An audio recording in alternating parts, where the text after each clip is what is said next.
In the basement archives of the British Museum, 17 cuneiform tablets exist that have never appeared in any published catalogue. Acquired in 1923 from Leonard Woolley's excavations at Ur, they were assigned temporary reference numbers BM 1923.271.A through BM 1923.271.Q. Numbers that, according to institutional records, were later reassigned to completely different artifacts.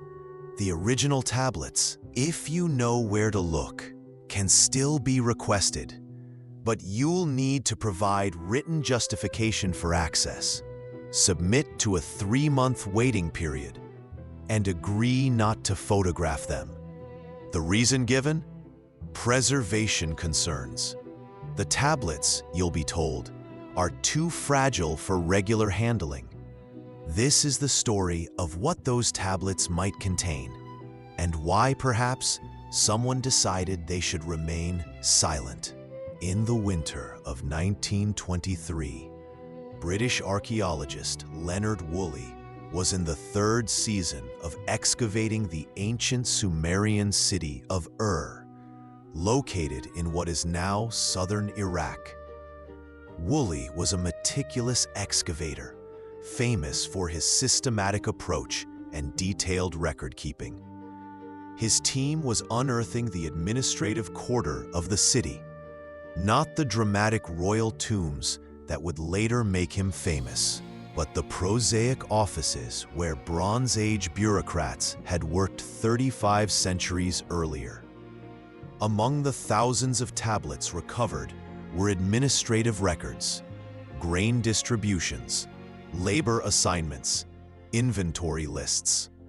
Standard fare for Mesopotamian archaeology.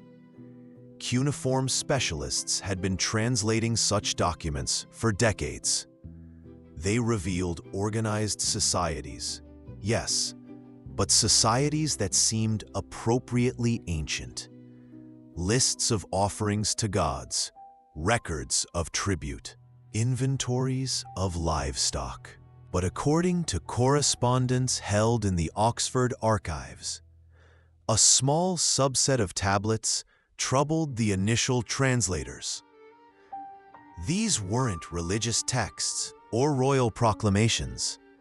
They were procedural documents, office memos essentially, and they described practices that sounded distinctly, uncomfortably modern. Dr. Edward Chiera, an Assyriologist at the University of Pennsylvania, mentioned the tablets in a 1924 letter to Sidney Smith, the keeper of Egyptian and Assyrian antiquities at the British Museum. The letter, which surfaced during a 1987 archive reorganization, is frustratingly vague, but suggestive. Regarding the administrative texts from Woolley's latest shipment, I confess I'm uncertain how to present tablets 271F and 271M to our colleagues. The terminology is straightforward enough, but the systems described are remarkably contemporary.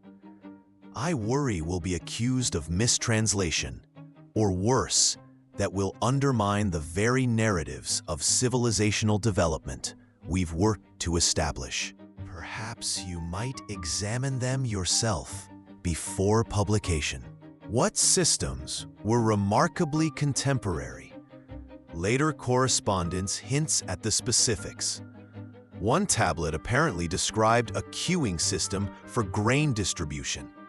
Not a chaotic mob, but an organized line with numbered positions.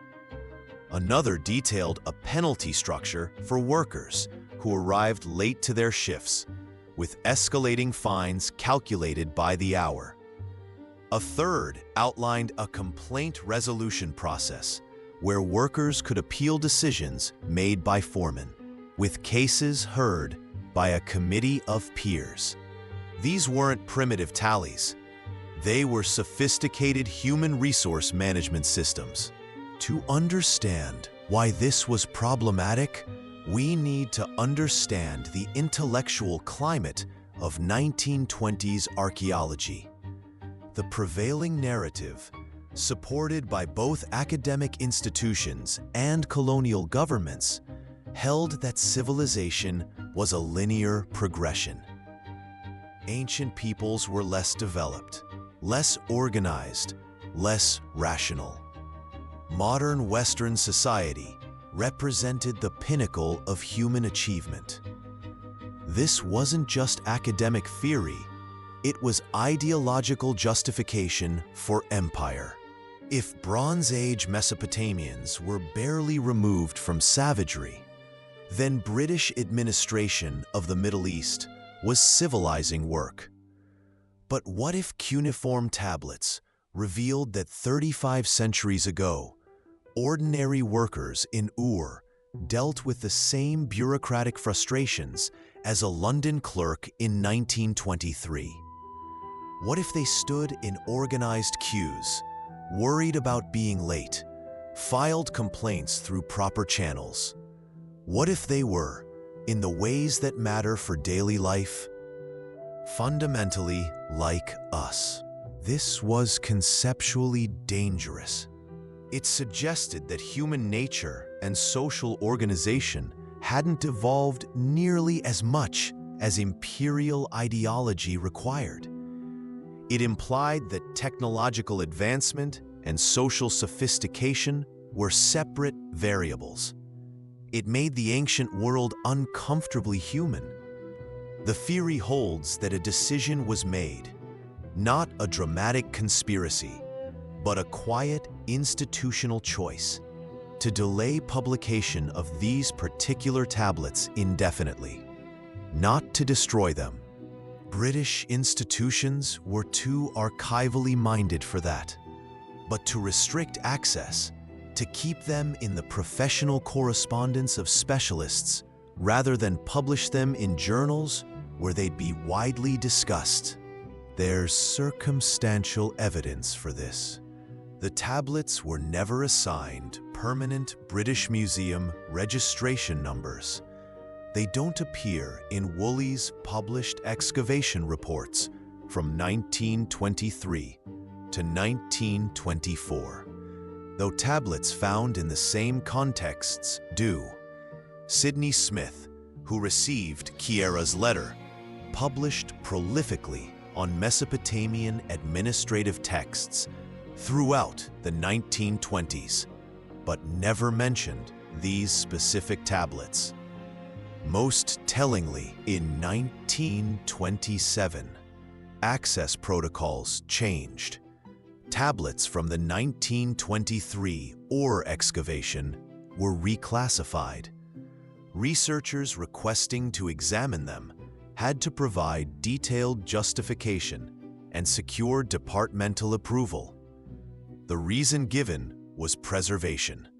The tablets were fragile, written in a particularly crumbly clay that deteriorated with handling. But clay tablet specialists point out that the tablets from this excavation season were no more fragile than thousands of others that remained freely accessible. If anything, tablets from Ur were generally well-fired and robust. Of course, there are entirely mundane explanations. Academic publishing is slow and selective. Thousands of cuneiform tablets remain untranslated simply because there aren't enough specialists and the work is painstakingly difficult. Perhaps these tablets were unremarkable, and the gaps in the catalog are simple administrative oversight. The Kiera letter could be interpreted differently. Contemporary systems might mean something else entirely in context. Perhaps the tablets used unusual vocabulary or described practices Kiera hadn't encountered before, making him cautious about mistranslation. The preservation restrictions could be genuine. Clay tablets do deteriorate with repeated handling, and institutions regularly restrict access to fragile materials. And fundamentally, if these tablets describe sophisticated bureaucracy, why would that be suppressed? Similar complexity had already been documented in other Mesopotamian texts. The idea that Bronze Age societies had advanced administration wasn't revolutionary. It was established fact. Yet there's a pattern worth noting. Throughout the early 20th century, discoveries that complicated narratives of linear progress were often slow to be published or widely discussed. When Minoan Crete revealed a sophisticated civilization predating classical Greece, it took decades for implications to be fully integrated into popular understanding. When African civilizations showed advanced metallurgy and political organization, these findings were frequently marginalized in mainstream historical narratives. It wasn't always active suppression. Often it was passive. Discoveries that didn't fit prevailing frameworks simply received less attention, less funding, less prominent publication. They became specialist knowledge, discussed in obscure journals, never making it into textbooks or popular consciousness. The tablets from Ur might represent another instance. Not a conspiracy of silence, but an institutional shrug. Findings that didn't advance careers or confirm expected narratives simply languished. Today, if you're persistent and well-credentialed, you can request access to the tablets in question. The British Museum will neither confirm nor deny that they contain unusual content. Archivists will simply note that they're early administrative texts, poorly preserved, of limited interest to non-specialists. Several Assyriologists have examined them over the decades. None have published comprehensive translations. When asked, they describe the tablets as complex, requiring further contextualization, or presenting interpretive challenges. One retired curator, speaking off the record in a 2003 interview for an academic oral history project, offered a tantalizing comment. Some of those early Ur tablets make you realize how little separates us from Bronze Age scribes. Same complaints, same systems, same human problems. It's humbling, really. Makes you wonder what we think we've actually progressed in. Whether the suppression theory is true or not, the tablets represent a larger question. How comfortable are we with seeing ourselves in the ancient world? We're happy to celebrate ancient achievements when they're safely foreign. Monumental architecture, alien religious practices, exotic art. But when ancient peoples look too much like us, when their daily frustrations mirror our own, something shifts. Perhaps those tablets remained untranslated, not because of conspiracy, but because of discomfort. Because seeing Bronze Age workers worried about being late to work, standing in organized queues, filing complaints through bureaucratic channels, it strips away the comfortable distance between them and us. It suggests that for all our technology, for all our modernity, we're still managing the same fundamental human problems our ancestors dealt with 3,500 years ago. Maybe that's why the tablets stayed silent. Not because someone forbade their translation, but because no one quite knew what to do with what they revealed.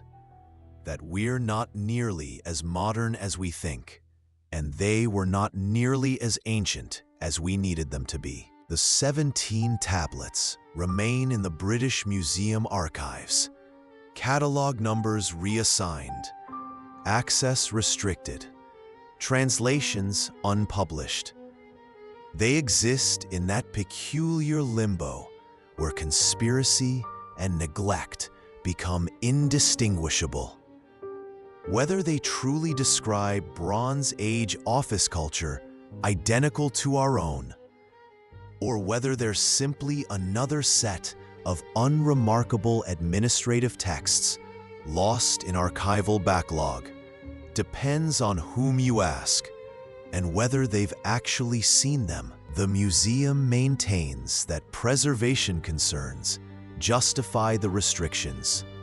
Skeptics point out that less fragile excuses have been used to hide uncomfortable truths. Scholars caught between acknowledge that both can be true. Maybe the tablets are fragile, and maybe no one's tried very hard to find a way to study them anyway. In the end, we're left with a question that haunts all historical inquiry. How much of the past do we actually want to discover? And what do we do when the ancient world refuses to stay safely ancient? The tablets, for now, keep their silence. Whether by design or by accident, the effect is the same.